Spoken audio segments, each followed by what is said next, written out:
Samantala, naging payapa ang sitwasyon ng rally kahapon at nilisan ng malinis ang Luneta. Ito naging obserbasyon ng ilang otoridad na masusing nagbantay sa naturang aktibidad. Ang detalye sa report ni Julius Di Saburo. Matapos magtungo ang libo-libong Pinoy sa Million People's March na layuning buwagin ang system ng bansa, pangkalahatang naging mapayapa ito ayon sa obserbasyon ng Philippine National Police. Mula sa 80,000 hanggang 400,000 ang tinatayang nakilahok sa protesta base sa mga inilabas na datos ng Manila Disaster Risk Reduction and Management Office at ng Philippine National Red Cross.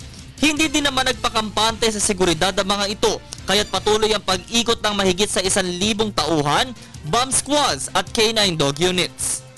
Dineploy ang mga ito sa ilang lugar ng Metro Manila kung saan ginaganap ang Pork Barrel March at ang kasabay na National Heroes Day Celebration gaya ng Menjola, US Embassy at paligid ng palasyo ng Malacanang. Maging ang mga miyembro ng Sandatahang Lakas ay naroon para naman kontrolin ang ilang militante kung sakaling sumugot at magkagulo ang mga ito.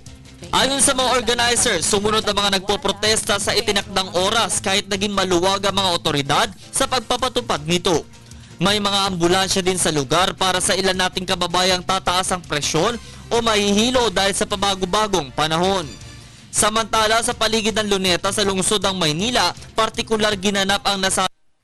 At sa pagtatapos ng mga programa ay nakita ng pamunuan ng National Parks Development Committee na iniwang maayos at malinis ito ng mga lumahok.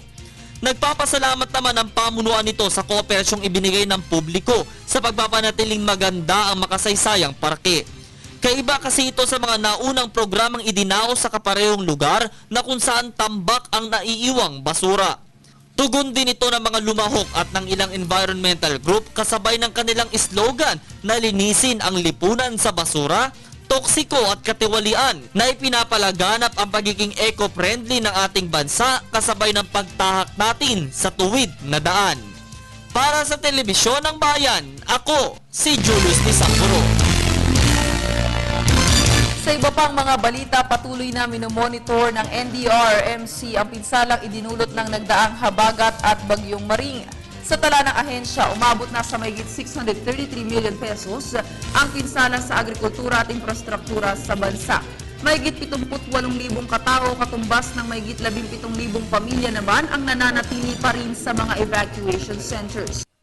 Ket naman sa 25 ang naitalang patay, 30 ang sugatan at 3 naman ang nawawala. Samantala, naka-blue alert status naman ngayon ang regional office ng NDRRMC dahil sa bagyong Nando. Sa natin na-akit ngayon itong cost of damage, lalong-lalo na sa agriculture. Unti-unti na rin bumababa itong mga lugar na binabaha at saka itong mga kalsada na hindi pa madaanan. We expect lesser kasi hindi nga siya magla-landfall. Well, sabi based dun sa forecast ng Pag-asa,